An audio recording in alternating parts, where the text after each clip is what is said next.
Well, hello everyone to another of our sessions on AI and archival practice, a series of videos that we're producing under the auspices of the ICA's Program Commission and with the very generous support of the National Library and Archives of the UAE.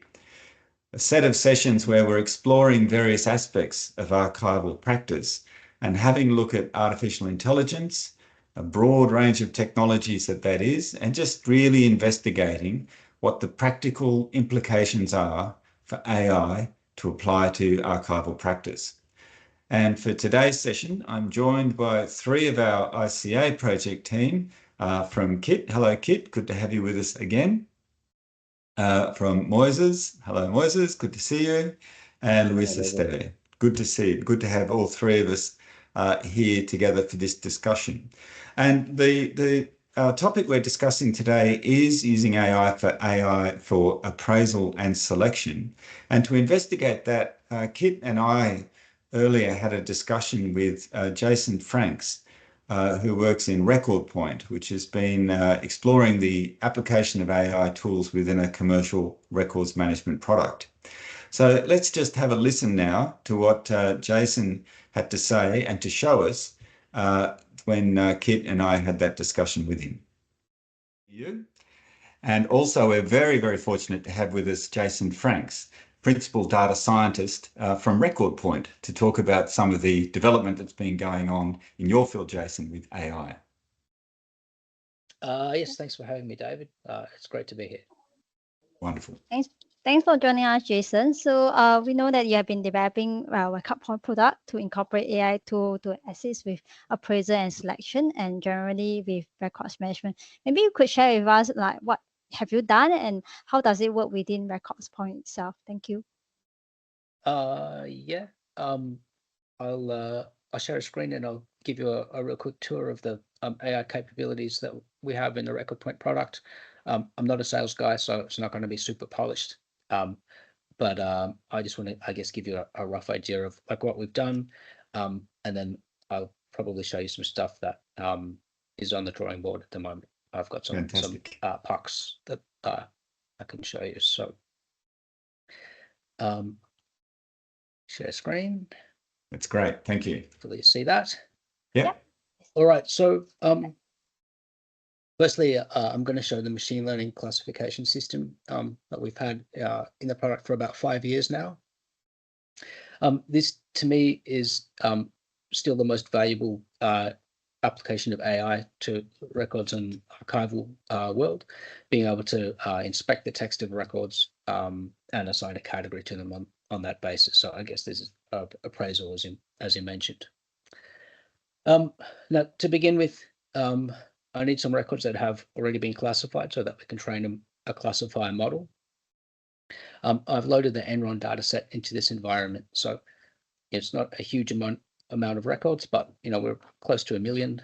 And as you can see on the dashboard, these are the most populous categories that I've classified those records into. So that's going to be the basis of our machine learning training model. Now, I'm not going to show you the training process live because it takes hours sometimes, but basically the way that it works is you select which categories you want to cover in the machine learning model, and then you press the train button and it'll go away and do that. So after a few hours, you'll come back and you'll find that we've got a new model that's been trained. And I guess this is what it kind of looks like from an internal point of view. These metrics that we show here give an indication of how skilled the model is at classifying records to the categories that were in those training sets. So accuracy is probably the most intuitive metric to understand. This is how many records in the test set, what percentage of them were classified correctly. It's a great metric. It's really easy to understand, but unfortunately, you can be quite biased in a situation where the record categories are unbalanced, like the number of records in each category. So, for example, if you had 4 categories in the training set, and one category was 85% of the records, then the model can score 85% accuracy by only predicting that big category. So we have some other metrics that we look at as well when we're deciding if the model is good or not. Jason, sorry to interrupt. Can you just quickly explain those metrics? I think we understand accuracy, but F1 and recall? So without getting into the maths of it, precision is kind of the correctness of predictions within a category, and then recall is the completeness. So finding all of the records that are understood, that are correctly predicted by the model within those categories. And then the F1 is the harmonic mean of precision and recall. So this is a pretty good metric to look at in situations where we don't have that good category balance. So this one is a bit more robust than accuracy. Now, this model, we've got about 66% accuracy, or 0.66 on the F1 score. So pretty close to the accuracy there. In fact, identical. That's not a great model. Normally, we would we would want the model to be 80%, 85%, 90%. Is what we'd expect in most customers. So usually what would now happen is we would add more data and keep training until we get up to that level that we want. Now, if we look a little deeper into the model, I can see how good it is at predicting the individual classes within that model. And you can see here that it's pretty terrible at professional and employment and these collaboration categories. So most likely my next step would be find more records in these categories that are classified and train again.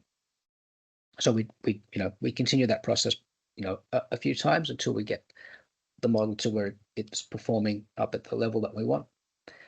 And then once the model's ready, we can start ingesting records, and they'll get classified by this model. But that looks like this. These are all the records that have come in, and with each record, the model gives us a probability, which is how confident it is in the category that's predicted for that record. Now, normally what we would do is we'd set a threshold that says, if we're more than 80% confident in this category, then accept it. And what would otherwise happen here is that a record manager needs to go and accept or refuse the categories. So if you accept them, that's great. If you manually reclassify them to something other than what the model has predicted, then those records will then be used to train the next iteration of the model. And that's a really powerful way of, firstly, of improving a model, and secondly, just keeping it ahead of the data drift. So, when your record formats change over time, the model starts to degrade in performance. And this is a good way of keeping it current without having to start from scratch. So I guess that's the machine learning classification part of the idea for records. And again, I think that's really powerful. Like in our product, the classifications are disposal schedules, but they could be any sorts of classification. And you may have potentially multiple taxonomies that you're applying to your records. I think that's a really important concept. The classification model that we're showing in here, this is it's a support vector machine, so a sort of statistical machine learning model.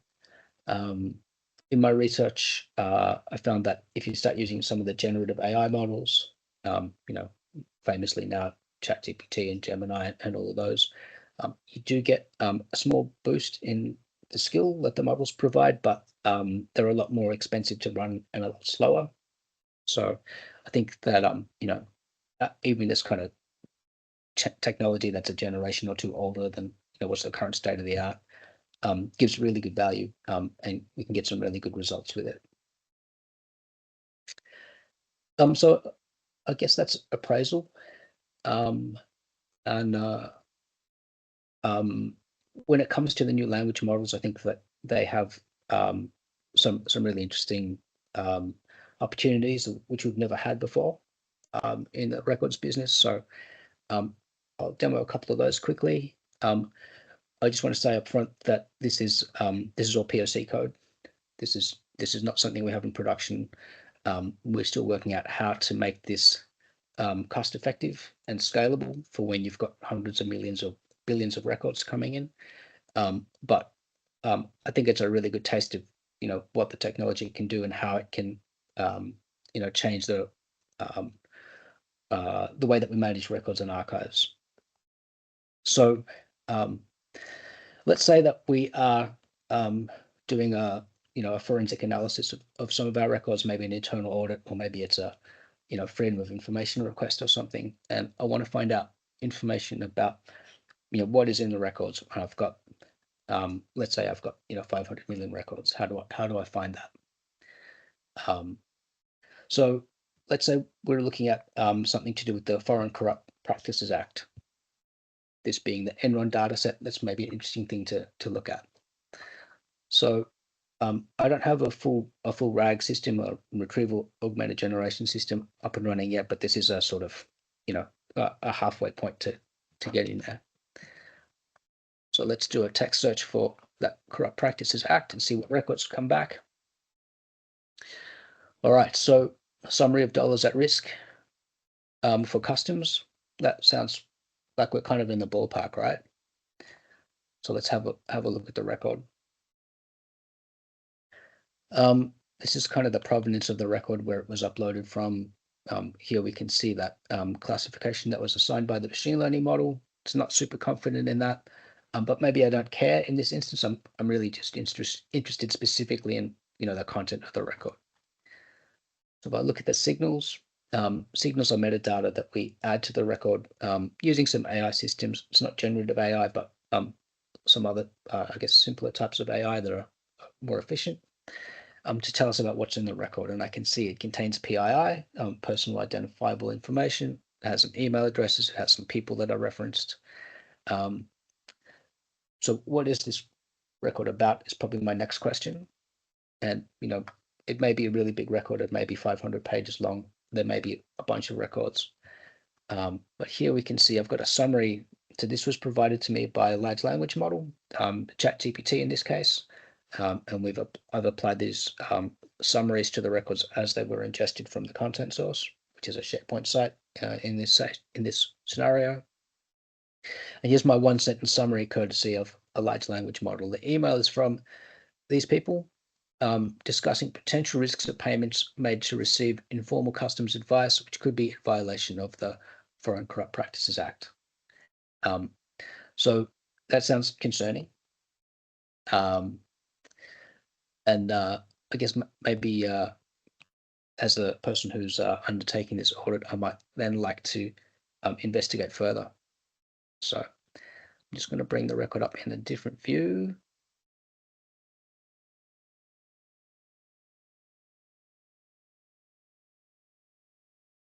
Let's find it again. Here's our record. Ask a question. So we built this kind of chatbot type of interface. Again, it's a little rough and ready, but this gives me a way of using a language model to interrogate that record. Now, it's important that I've found the record first, which has the information that I'm interested in, rather than just hoping that ChatGPT knows the answer, because if you ask it a question, it's going to give you an answer, whether it knows or not. But can I ask there, Jason, to get to this step, the summary of the record was a product of a generative AI. That's right. Does that mean that it might have deduced that it was relevant to the Corruption Act, or would that have required an explicit mention of the Corruption Act in the record itself? So in this situation, I've used a text search to find records that mention that for that act. And again, if I had an AI search hooked up to that text search, then that might have been able to make some slightly better inferences about that. But these models, like they're clever at understanding what words mean, but they can't really reason. So yeah, so it's a process of narrowing it down, I guess, like anything. All right, so I have my chatbot type of interface. I know that it's connected to the records that I selected before, so it's going to be using them to pull information to answer the questions that I'm going to give it. So let's say we saw from the signals that it has PI, that it refers to some people. So I might ask it that what people are referenced in this text. Now again, like this is an email, but imagine it's an enormous report. It's a 500-page report, or imagine it's 10 or 100 emails that have come back matching our search query.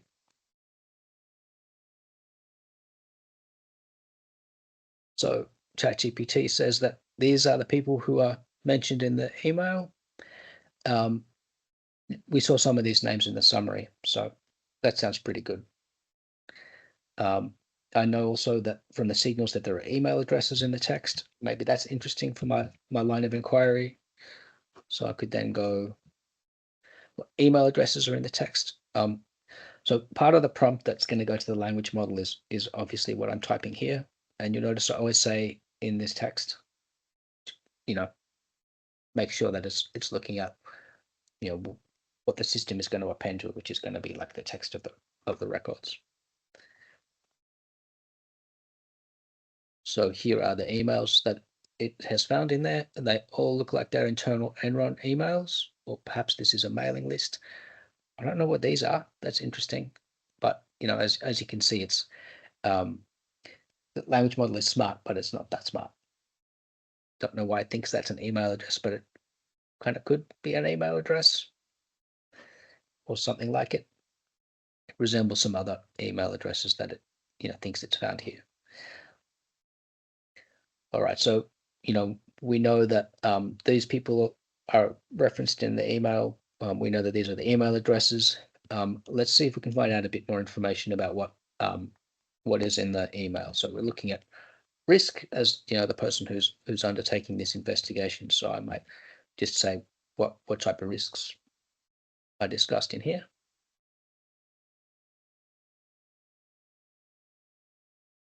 So here we are to summarize the risks that are considered in this record. Possible payments made to receive informal and favorable guidance, discrepancies between the flow diagrams and import lists, specific customs issues related to equipment, issue of goods being imported under the wrong classification. So that's all pretty concerning, right? And then the title of the record is a summary of dollars at risk. So maybe I can even say how much is at risk? Like what's the conclusion here?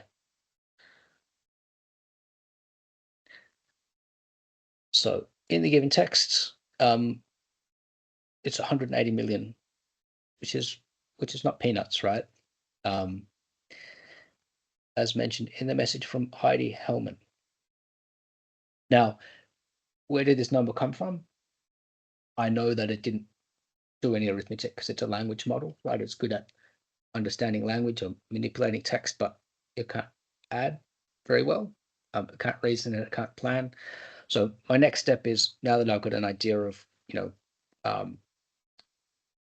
what is discussed in the emails, I'm going to fact check it before I take any of these findings any further than this screen. We can have a look at that. So let's go again into the record. I'm going to download the actual text. And let's see what that says.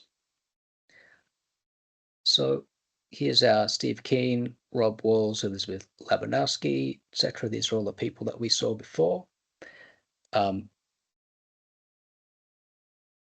kind of see why I thought that was an email address, although it's not really. So again, we're seeing some limitations here. I can also tell you that having run these queries many times against this record, you don't always get the same result. But let's see what it says about the issues that are discussed in this email. confirmation of the issue which I've articulated, possible payments made to receive informal and favorable guidance. See some spelling mistakes in there, which is interesting as well, that it's, the language model has understood that this means payments. Sanjay's fixes, that should make you feel comfortable, right? So obviously something concerning is going on, captured in this email. And then let's have a look. So here we have a breakdown of some of the risks. So we saw some of this in the summary that the language model gave us before, right? When I said, what are the risks? And then total value at risk, 180 million in the worst case. So again, it's pulled that out. It's figured out that this is the headline amount of risk that we're dealing with. So again, it doesn't know everything, but it can be pretty good at, helping you to filter what's in the text, and it's much more powerful than even a really clever regular expression type of search scenario. And probably again, the thing I'd stress is that this only is credible if you are pointing it at like the text which contains the truth. If you're grounding the record in, if you're grounding the query to the language model in the truth, and actually passing the text as part of the prompt to the language model rather than relying on the information that's been trained into it. Even then, you need a fact check because as I said, they these language models, they can't reason or plan, or they're clever but not trustworthy. They're not designed to be trustworthy. That's not that's not one of the training goals that they have. But I also think that in the records and archives business, we're in a really unique position to take advantage of this technology, because the data that we are managing is the truth, or at least we hope it's the truth, or we believe it's the truth, as opposed to the internet out there, which is full of who knows what nonsense. Like, we have hopefully got really good curated data that we can get some really incredible value out of. So yeah, with great power comes great responsibility, as the Amazing Spider-Man says. You can tell I'm a comics guy, I guess. I've spoken quite a lot now, and maybe I'll stop talking and let you guys ask some questions. Yeah, Jason, on that, so if I could just recap. So the great demonstration, by the way, I mean, really Thanks. very, very interesting insight into what you're doing there. I'm fascinated by the use of the large language model to interrogate the records. And you just mentioned then about the need for fact checking, the need for the archivist to make, or the records manager to make sure that the results coming back were okay. What have you learned if we're trying to understand what is actually in the content, or the real context of the record, versus what's been hallucination by the large language model? What have you learned about how to tell the difference, how to keep an eye on the actual quality of the results you're getting? So like, usually if you pass the if you pass the record text, so that if you pass the text as part of the prompt, I reckon we're probably 85% of the time it's giving you back information that's credible, that has come out of the document. With a bit of tweaking, you can even make it cite which document that it's come from, if there's multiple documents. And often the language models will tell you they don't know if it doesn't find a good match.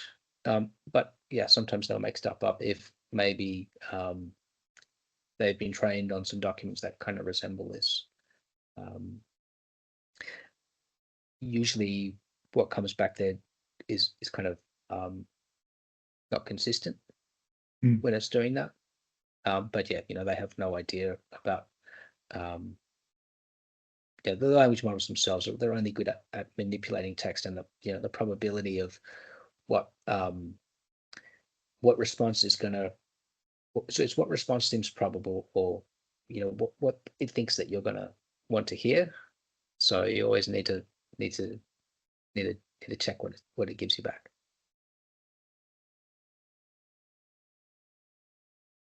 And yeah, definitely don't rely on what was trained into the model, because at that point it's gone, right? It's been dispersed into a cloud of probabilities. Yeah. Thanks, Jason, for the wonderful demonstration. I think it gave me a lot of hope into the industry, actually.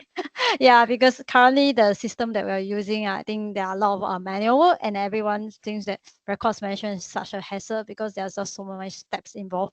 And with all this LLM and also AI, I think it gives a lot of people can then be free up for more value added work, and then it presents a lot of opportunities in terms of finding information in an easier manner. I can't imagine trawling through like emails after emails.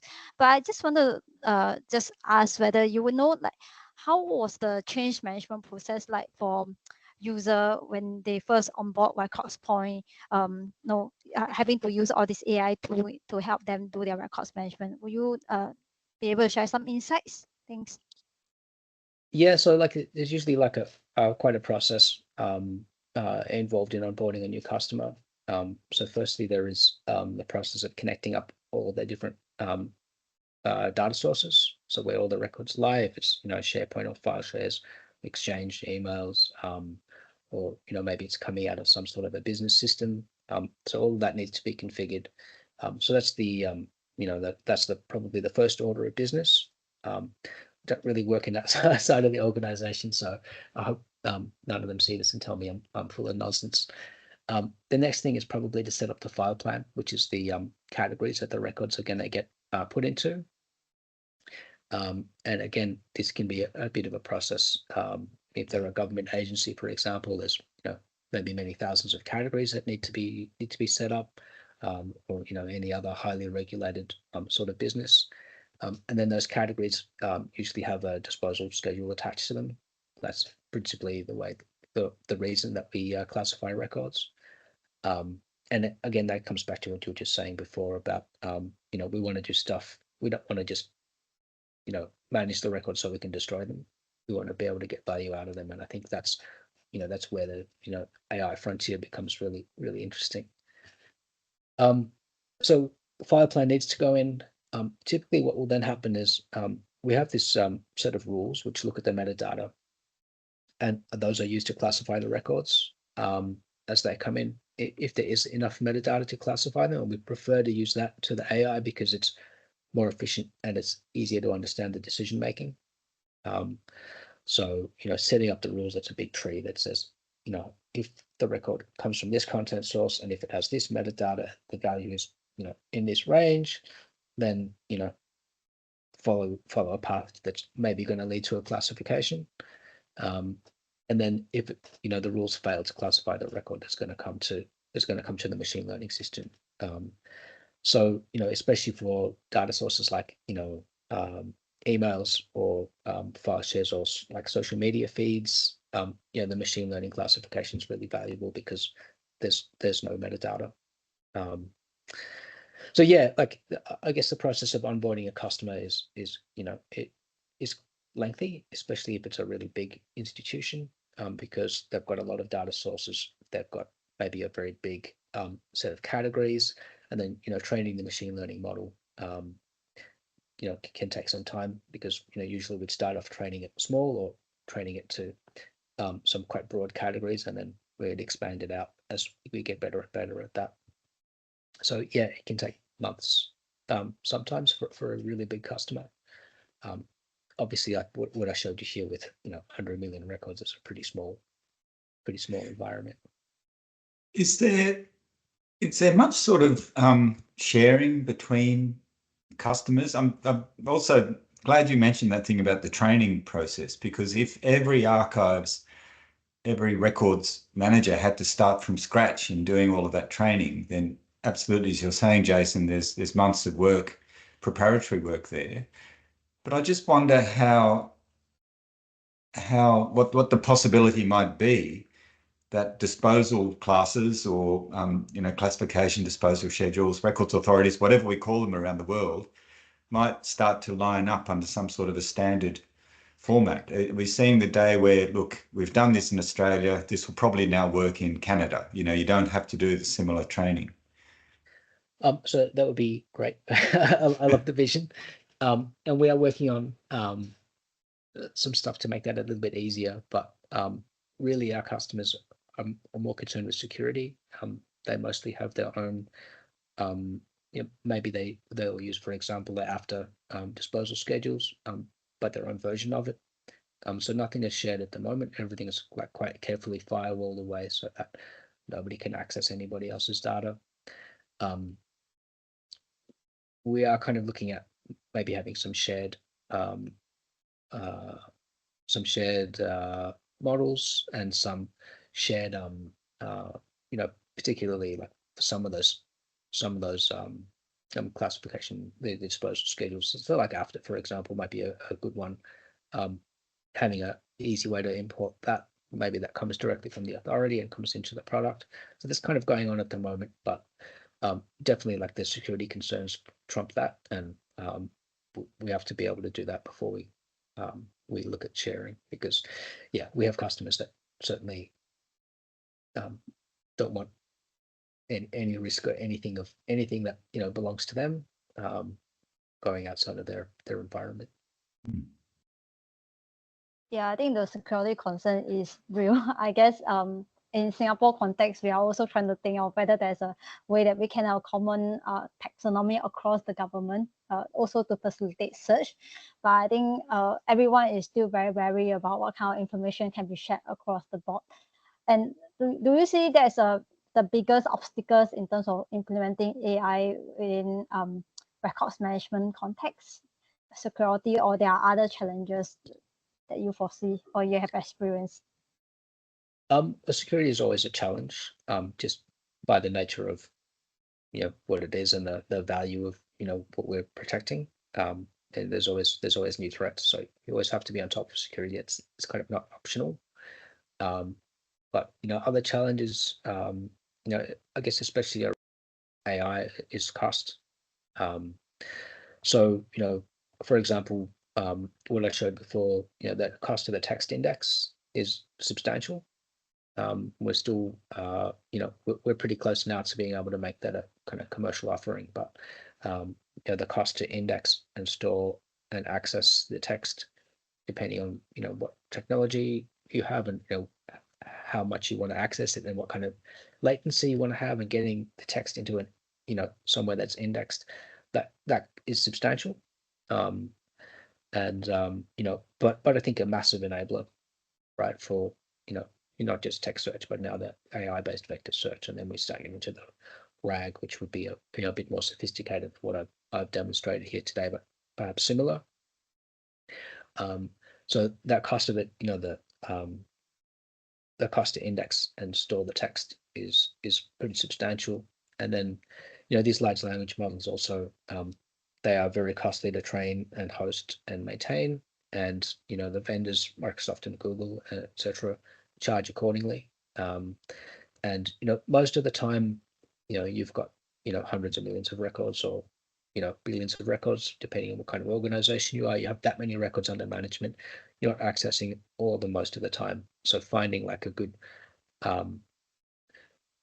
affordable way to make sure that the data is available to you, but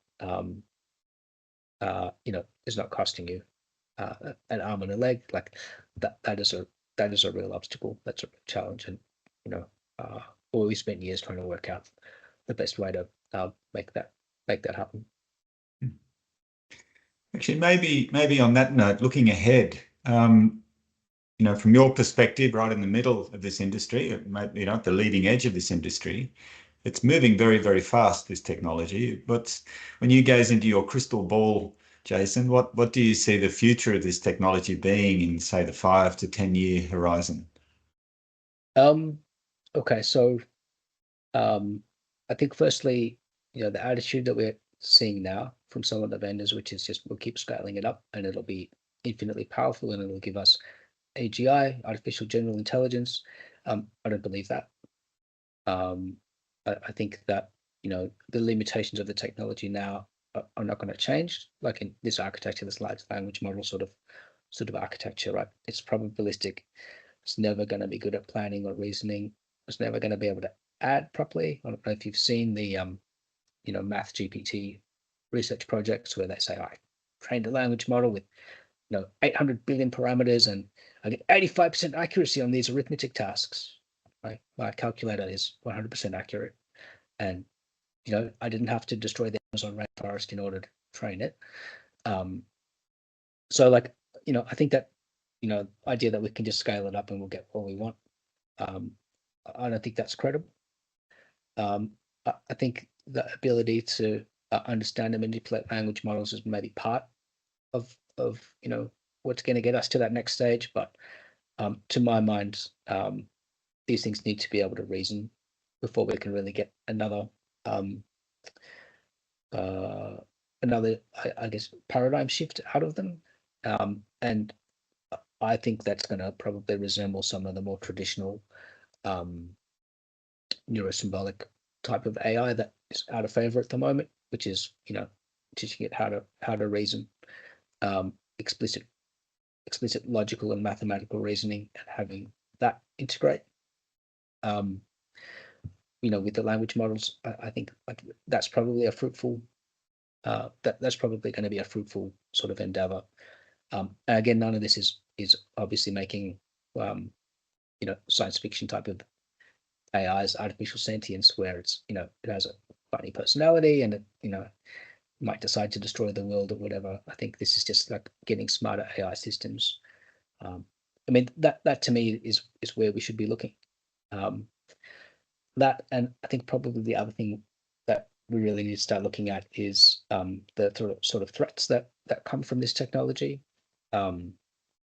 So especially for us in records and archives, where it's these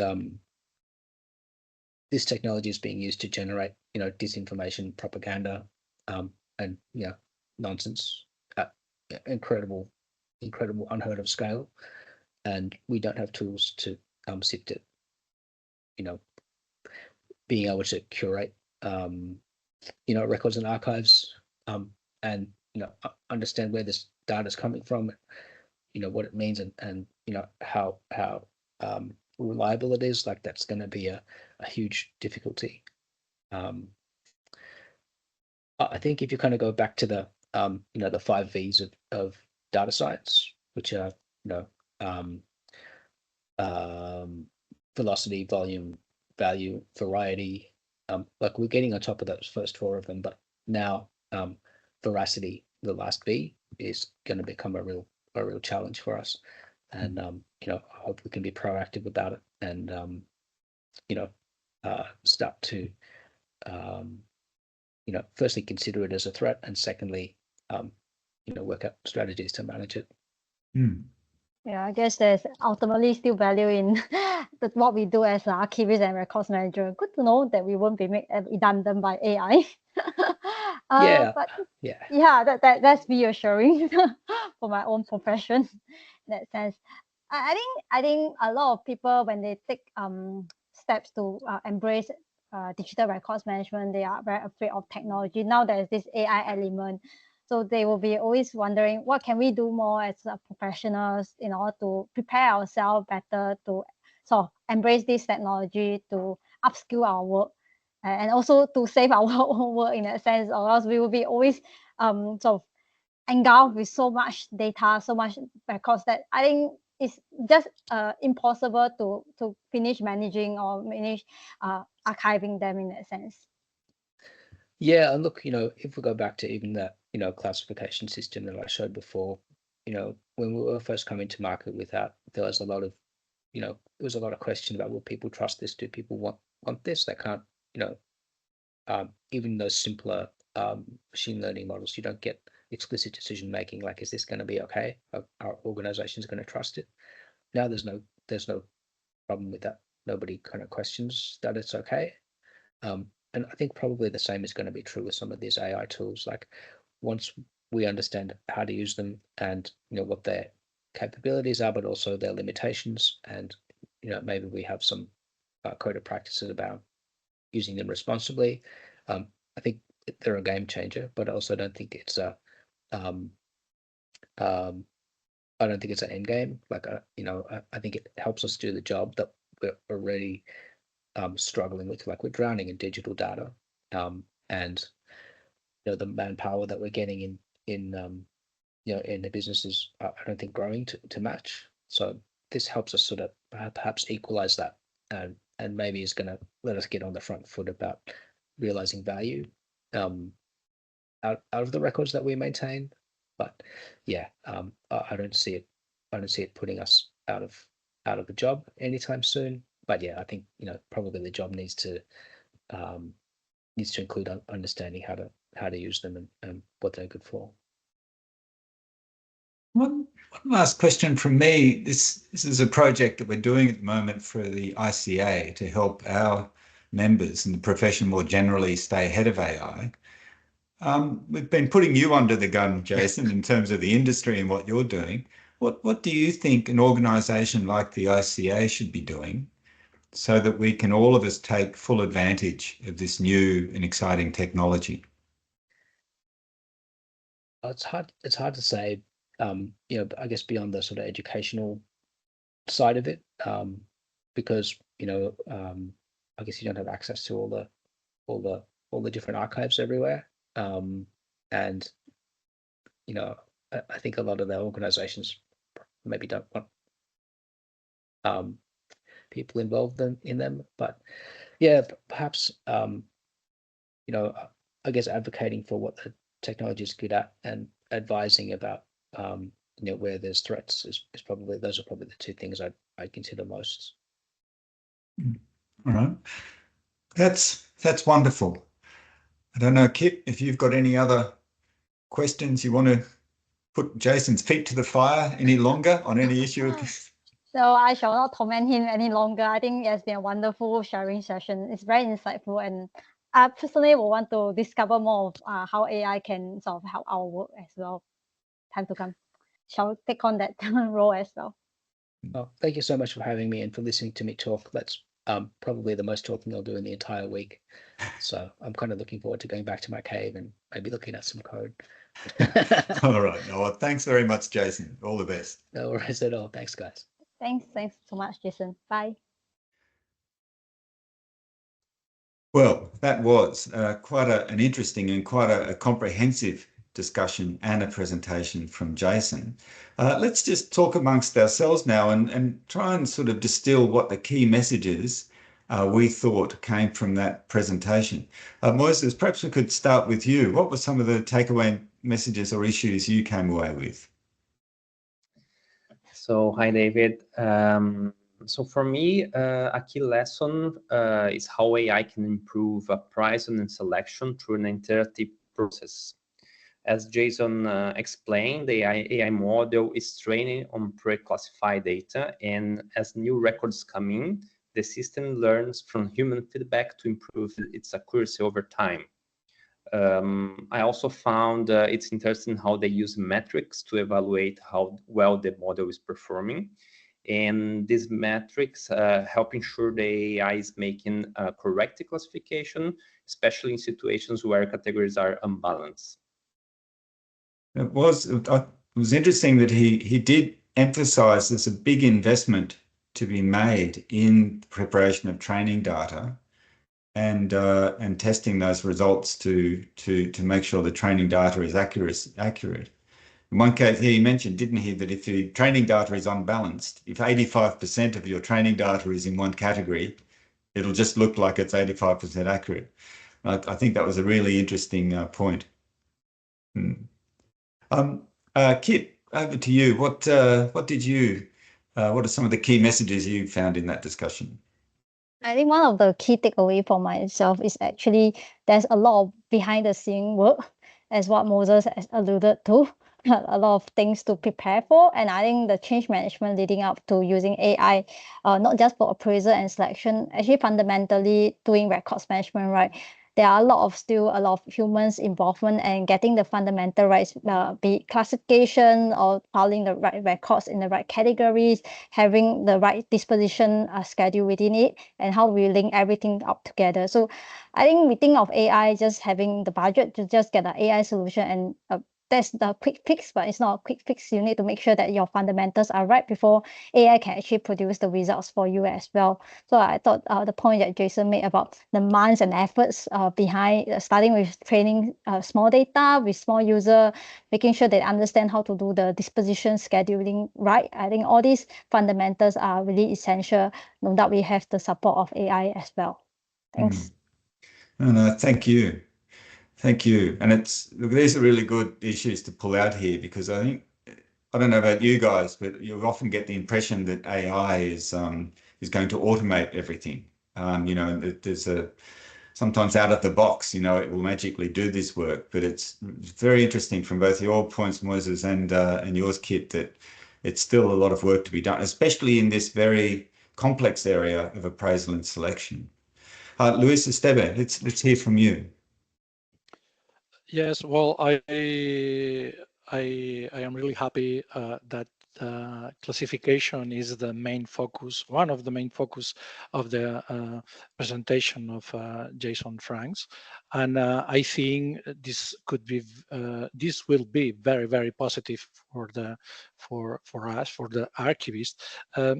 However, I would like to highlight some points that he commented about, for example, the complexity to apply the granularity in some kind of taxonomies, and how to apply the disposition rules.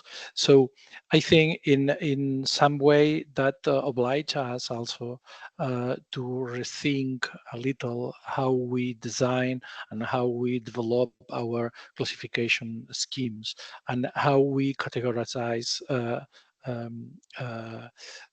our taxonomies, and even how manage the metadata applied to all this content. On the other side, I have some doubts about the accuracy. So I think this is a new front for us. So accuracy around 85% could be very, very positive in large volumes of records, but to do mistakes for a 20 or 15% of the total could be a little crazy in some cases. So I think we are only at the beginning of the process, but it's very great. It's great. This for me is a recurring theme of these investigations, that I sometimes hear that AI, as the industry says, that AI will eliminate all of these jobs, will disappear because of AI. And sometimes you hear these industry leaders say librarians and archivists will disappear because AI will automate their jobs. But the more I learn, the more I realize that for exactly those reasons you said, Luis Esteve, I agree with you. I think that the archivist is still as important, but AI is a wonderful tool. But yes, it's an 85% tool, and that 15% is a very important 15%. So yeah, I think that's a very, very good points to make. And on the change management issue as well, we should not underestimate the importance of introducing these tools and introducing them properly. So look, I think that's been a really good summary of issues and points from that presentation. We'll have those the links and the resources for our viewers who wish to follow up on this topic available on the screen at the end of this video, and those online resources will also be made available. So you'll see all the instructions to access those resources at the end of this recording. So look, with that, I think it's just for me to say thank you. Thank you to Jason for his very generous time in giving us that presentation, and thank you to all three of you for that discussion and digesting what we've learned from that presentation. Thanks, everyone.